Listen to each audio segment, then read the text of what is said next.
People say, well, you don't have the experience. I think life experience is really what we ought to be after. You know, I think Herman Cain said it quite well when people said, we need people to go to Washington to have experience. He said, everybody there has experience. How's that working out for you?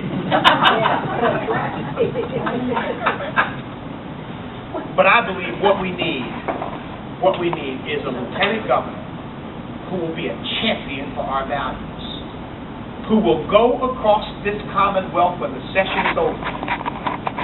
Folks, I'm going to go into, if you favor me to become the next lieutenant governor, I have that opportunity, I'm going to go into those black churches. I'm going to go into those Hispanic communities. I'm going to those Filipino communities, those Asian communities, those evangelical churches where a lot of people are sitting it out, and they ought to be voting, they ought to be active, and they've been sold this bill of goods. Well, that's not really our job, that's not really our role, we're just praying. I think we ought to pray like everything depends on God, yes, but we ought to work like everything depends on us. We've got to have leadership that can inspire us to come together. Because we've been dispirited. We're just talking about the leadership in Washington. We've got to be inspired. We've got to be uplifted. People say, you know, my competitors, God bless their hearts, say of me, well, you know, he's just a minister, which is why I asked Susan, I said, just introduce me as EW because I'm expecting to win the nomination. And when I go across the Commonwealth to campaign, I don't want to give liberals a shot at saying, oh, he's just a minister. He's just a bishop. Sad that that's what we come to in our culture. And I'm not ashamed of who I am. But I'm more than that. And I'm more than a speech. There's multiple dimensions to my life and my experience. But folks, this is the reality. If we don't have the ability to communicate our message in an effective way to people who share our values and ought to be with us, we're going to lose this country. It's that plain and simple. And if the ability to communicate is irrelevant, then Ronald Reagan was irrelevant.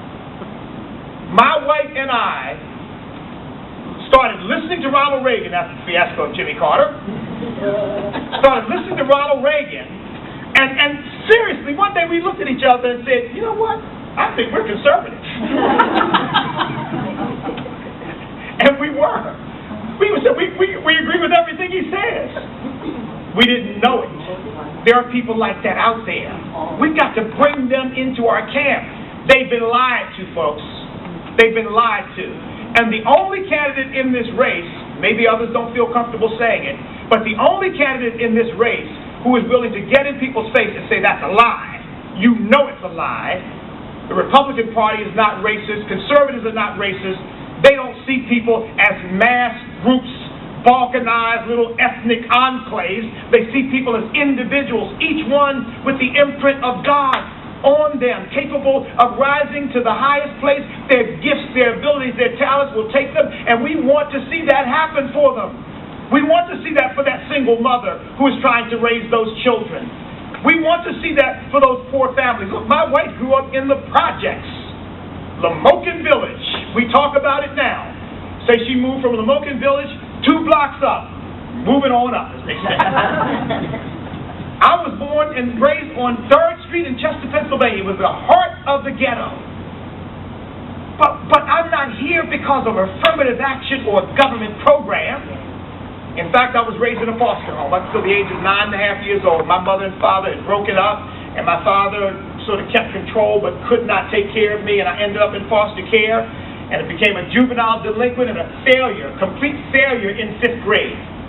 And my father decided he had to step in. So he took me out of the foster home, sat me down and said to me, now son, let me explain to you what the rules are. Every day with me can be like a day of heaven on earth, or every day I will tear your behind all to pieces.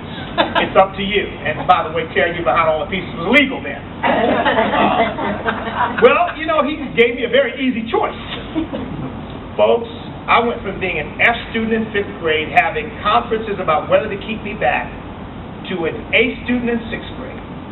Went on to graduate, as you said, summa cum laude, Phi Beta Kappa Chi, Harvard Law School, served my country in the United States Marine Corps.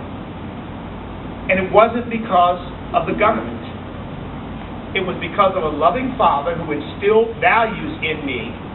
You know, sometimes I listen to the Jesse Jacksons and Al Sharptons of the world. I wonder, who raised these people? You're right. Because my father worked, I get emotional talking about it now. My father worked 33 years in Sun Ship Building and Dry Dock Company, in the snow, in the cold, in the rain. I don't even remember him ever taking a day off because he was sick so that his son could have a better life. And he never once said to me, son, you know, you won't be able to make it because you're black and people won't like you and the world's against you and the government's against you and white people are against you. He used to say to me, son, this is America. You can do anything you want to do. It's up to you. He said, there will be people who will be against you for whatever reasons. He said, that's not your problem. That's their problem. He said, but when people see that you want to do something with your life, there will be people who will surprise you, will come alongside you and help you. And I found that to be true. I found that to be part of the greatness of this country. Even at a young age, I saw hope because I was an American. Yes, at a very young age, I used to think, man, maybe one day I'll drive a nice car. Maybe one day I'll live in a nice home. I never owned a home. My father and I, when he took me to the foster home I lived in, we never lived in a home. We lived in rented property. My wife and I bought our first home the year after I graduated from Harvard Law School. The first home I ever lived in that I owned. But been part of a family that owned a home. But folks, I'm here because this is America. Where if you're willing to work hard and apply yourself and believe in the fundamental decency of the people of this country, anything is possible.